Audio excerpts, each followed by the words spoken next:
Hello my dear students, welcome to the biology class. Today we are going to start our new chapter of biology, chapter number 5, morphology of flowering plants. सबसे पहले जो flowering plants होते हैं ये हमने classification पढ़ा था, plants का क्लासिफिकेशन, उसमें आता है एंजियोस्पर्म. क्या आता है? एंजियोस्पर्म.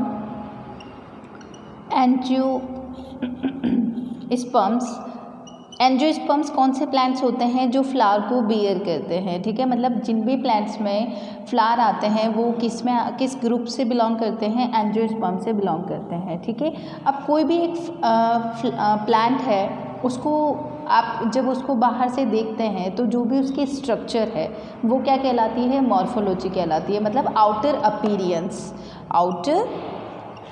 अपीरियंस. ठीक है, ये क्या कहलाती है? मॉर्फोलॉजी. ये क्या है?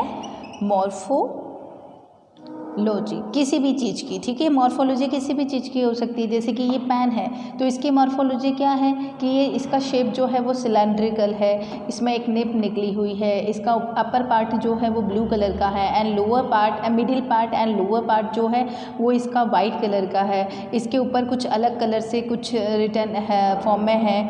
तो ये सब इसकी क्या है? मॉर्फोलॉजी. जो आपको बाहर से देखकर पता लगे वो क्या कहलाती है? मॉर्फोलॉजी. ठीक है, तो प्लांट्स के भी ऐसी ही आपको कोई स्ट्रक्चर नज़र आती है वो किस टर्म से बिलोंग करेगी? मॉर्फोलॉजी से. जैसे कि प्लांट्स में आपको क्या नज़र आता है?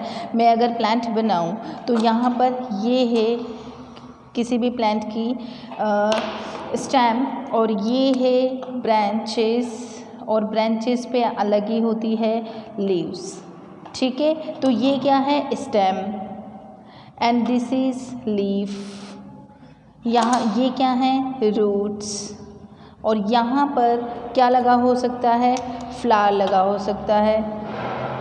ठीक है, हो फ्रूट भी लगा हो सकता है. तो ये क्या है? फ्रूट और ये क्या है? फ्लावर. तो इसका मतलब जो हमारे पास फ्लावरिंग प्लांट होता है या एंजियोस्पर्म का एक टिपिकल प्लांट होता है उसके मेजर पार्ट क्या क्या हैं? Number 1 root, number 2 stem, number 3 leaf and number 4 flower and number 5 fruit. ठीक है, तो ये हमारे पास एक प्रॉपर स्ट्रक्चर होती है किसकी? फ्लावरिंग प्लांट की. अब फ्लावरिंग प्लांट में यहाँ पर देखो जो अगर हम किसी भी यहाँ पर ये सॉइल है और सॉइल में हमने क्या डाला? बीज डाला, एक सीड डाला हुआ है. तो सीड का वो पार्ट जो कि क्या बनाएगा? अपर पार्ट बनाएगा, मतलब स्टेम वगैरह बनाएगा. और एक पार्ट होता है जो कि क्या बनाएगा? रूट बनाएगा. ठीक है, तो ये ऊपर वाला पार्ट क्या कहलाता है? Suit apex. क्या कहलाता है? सूट सिस्टम या सूट अपेक्स मान लो, सूट सिस्टम. और ये जो रूट बनाता है वो वाला पार्ट जो कि कहाँ? बीनीथ द सॉइल होता है, बीनीथ उसको हम बोलेंगे रूट सिस्टम. क्या बोलेंगे उसको? Root system. आपके सिलेबस से ये पार्ट हटा दिया गया है. रूट, स्टेम, लीफ, फ्रूट ये नहीं पढ़ना है आपको, लेकिन फ्लावर को पढ़ने के लिए आपको एक प्रॉपर टिपिकल स्ट्रक्चर तो पता होना चाहिए ना प्लांट की, इसलिए मैं इसका थोड़ा सा इंट्रोडक्शन आपको दे रही हूँ. ओके, अब आता है हमारे पास फर्स्ट टॉपिक जो हमारा आता है. ये आपको क्लियर हो गया होगा, जस्ट आपके बुक से ही बिलोंग कर रहा है. या आप बुक पढ़ेंगे आपको सब समझ में आ जाएगा. अब हमारे पास फर्स्ट टॉपिक जो आता है दैट इज़ रूट. क्या है? रूट. रूट क्या है? प्लांट का वो पार्ट जो सॉइल के अंदर ग्रो करता है. कौन सी डायरेक्शन में? ग्रेविटेशनल डायरेक्शन में. उसको हम क्या बोलते हैं? रूट बोलते हैं. ठीक है, अब रूट जो है, अगर मैं ये रूट बनाऊं, ठीक है, ये मैंने रूट बनाई है और यहाँ पर ये इससे ब्रांचेस निकली हुई होती है. ठीक है, यहाँ पर एक इस तरीके की स्ट्रक्चर होती है जो कि जब ये अंदर की तरफ ग्रो करती है तो ये इसको सॉइल के साथ फ्रिक्शन से डैमेज होने में फ्रिक्शन से ये डैमेज ना हो उसमें हेल्प करती है. वो क्या है? Root cap. ठीक है, रूट कैप फ्रिक्शन से प्रिवेंट करती है ये. ठीक है, और ये हमेशा ग्रो, ये वाला जो रीजन होता है ये हमेशा ग्रो करता रहता है, इसलिए इसको बोलते हैं मेरिस्टेमेटिक रीजन. Meristematic reason.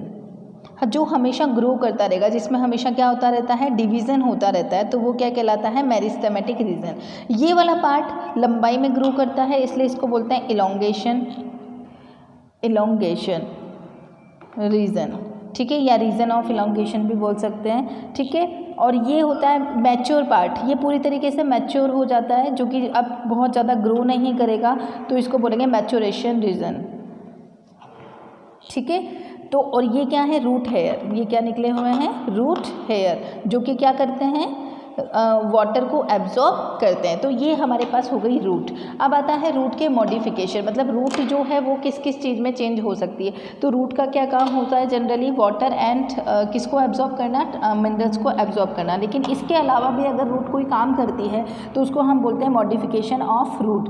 तो नंबर 1 हमारे पास आती है इसमें प्रॉप रूट। प्रॉप रूट क्या करती है, प्लांट को क्या करती है, सपोर्ट देने का काम करती है, तो उसको हम बोलेंगे प्रॉप रूट। जनरली आपको किस में देखने को मिलेगी, बैनियन ट्री में देखने को मिलेगी, ठीक है। उसके बाद आती है हमारे पास सपोर्टिंग रूट भी होती है, जो कि आपको मेज़ में मिल जाएगी और शुगर कैन में मिल जाएगी। उसके बाद आती है कुछ रूट, जनरली रूट कहाँ पर ग्रो करती है, सॉइल के अंदर। लेकिन जब रूट जो है वो सॉइल के अंदर ग्रो होकर अपोजिट टू ग्रेविटेशन, मतलब ऊपर की तरह, इस तरीके से ये रूट अंदर की तरफ जा रही है, लेकिन बाहर की तरफ ये क्या हो गई, ग्रो हो गई। और ये अब क्या करेगी, रेस्पिरेशन, क्या करेगी ये, रेस्पिरेशन। तो इस तरीके की रूट को हम बोलते हैं न्यूमेटोफोर्स। क्या बोलते हैं, न्यूमेटोफोर्स। आपकी बुक में दिया हुआ है न्यूमेटोफोर्स। ये क्या करेगी, रेस्पिरेशन करेगी। जनरली ये कहाँ पर पाई जाती है, ये रूट्स कहाँ पर पाई जाती है, ये वहाँ पर स्वैम्पी एरियाज़ में पाई जाती है, मतलब जहाँ पर दलदली एरिया जो होता है ना, वहाँ पर ये पाई जाती है। उसके बाद आता है हमारे पास कुछ रूट्स जो होती है वो फूड को स्टोर करती है, जैसे कि गाजर, मूली हो गया, ये सब क्या है, रूट है, और इनके अंदर फूड क्या होता है, स्टोर होता है। तो ये हो गया मॉडिफिकेशन ऑफ रूट्स। अब आता है हमारे पास स्टेम, ठीक है। स्टेम की बात करते हैं। स्टेम जो है ये कौन सा पार्ट है, ये हमारे पास सूट अपेक्स का पार्ट है, जो कि सॉइल के ऊपर वाले पार्ट में ग्रो करता है। ये सॉइल के ऊपर वाले पार्ट में जो ग्रो करेगा, और जिसके ऊपर क्या लगी होती है, ब्रांचेस लगी होती है, ठीक है, जिसके ऊपर पत्तियां लगी होती है, जिसके ऊपर फूल लगे होते हैं, जिसके ऊपर फ्रूट लगे होते हैं, ये सब क्या कहलाता है, स्टेम कहलाता है। क्लियर है। अब जहाँ पर स्टेम का वो पार्ट जहाँ पर क्या ग्रो होती है, पत्तियाँ ग्रो होती है, ठीक है, उसको हम बोलते हैं नोड। क्या बोलेंगे उसको, नोड। और दो नोड के बीच में, ये नंबर 1 नोड, ये नंबर 2 नोड, और दो नोड के बीच में जो ये वाला पार्ट है ये क्या कहलाता है, इंटर नोड। क्या कहलाता है ये, इंटर नोड। ये सब पता होना चाहिए, बेसिक्स है। अगर ये आपको नहीं पता होगा तो हमारी बायोलॉजी अधूरी रह जाएगी, इसलिए मुझे पढ़ाना, इसलिए ये आपको आना ज़रूरी है। यहाँ पर ये क्लियर हो गया आपको। ये हो गया हमारे पास स्टेम। स्टेम का क्या काम है, स्टेम का काम है फूड, एक तो वाटर को लीव्स तक ट्रांसपोर्ट करना और फूड को ट्रांसपोर्ट करना। मेन जो इसका काम है वो है फूड एंड वाटर को ट्रांसपोर्ट करना। दूसरा इसका काम है सपोर्ट। दूसरा इसका क्या काम है, सपोर्ट देना। प्लांट को इरेक्ट रखता है, ये खड़ा रखता है, सपोर्ट देता है। और थर्ड काम हो सकता है इसका storage of food, storage of food. और कभी कभी ये क्या काम कर सकता है, फोटोसिंथेसिस भी करता है, ठीक है, फोटोसिंथेसिस।